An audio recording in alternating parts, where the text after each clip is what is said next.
So I wanted to give you guys an update on a Fall of Ruin and Wrath. I am halfway through pretty much at this point. It's very good. It's very good. It's funny when you read like your favorite authors and then you remember why they're your favorite, why their stories are just a little bit more deep, and there's the story and even just, you know, the spiciness and how the characters, just the slow burn and everything, how they build it and how they kind of keep it all ingrained with the story. It's so Jennifer does such a good job of it. Such a good job.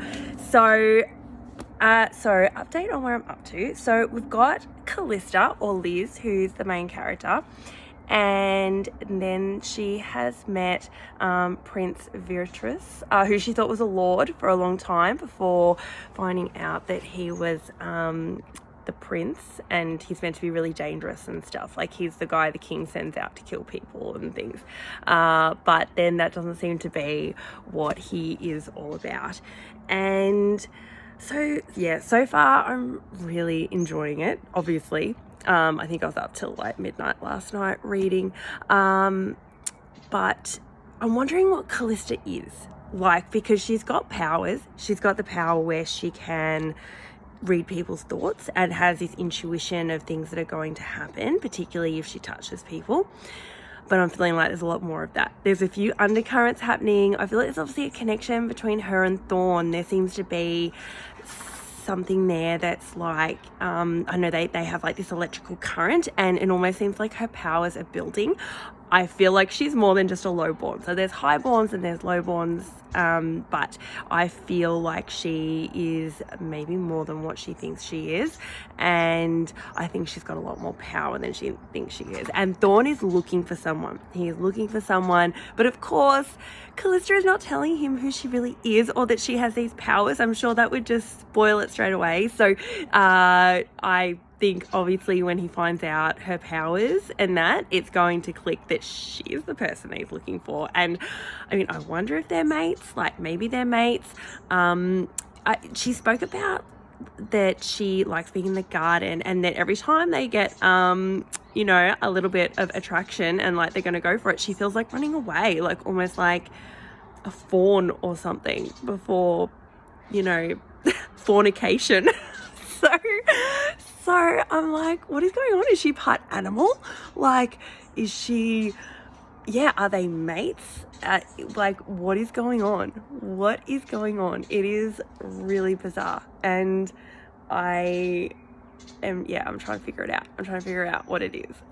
You know, nice little Easter eggs there to try and figure out that there's definitely something more to Callista, and it's just going to be about how special she is. I mean, obviously I would love it if she was a god or something, because that is what I love. Jennifer just like slowly takes you on that journey, and then it's like, oh, they're just the highest god they can possibly be, and their powers are endless. But we'll have to wait and see. I don't know. I definitely feel like there's a connection between the two. I feel like they're potentially mates, or they may be the same. I mean, is she the same? Is she a highborn? But I feel like yeah. And then they're saying that they're not born, but I don't know, are they made? Like, and then they this is the bit I find the funniest. They feed off pleasure. I think that's kind of funny. I like how, yeah, it's enjoyable. It's enjoyable to read. I kind of think to myself sometimes, I imagine that. Actually, I think there's a movie. No, have you guys read? No, what's the show? Those In the Shadows. What We Do in the Shadows, and there's like the energy feeder.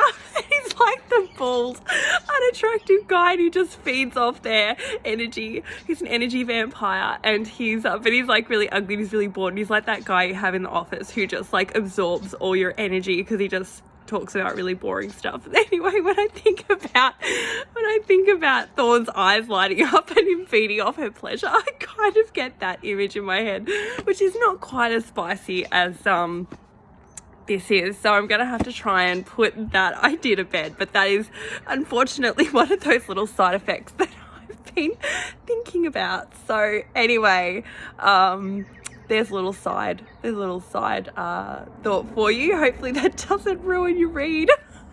Everyone will be going to look for it now and they'll be like, oh, that is the opposite of what we imagined Thorn to be. I'm sure his is much more attractive.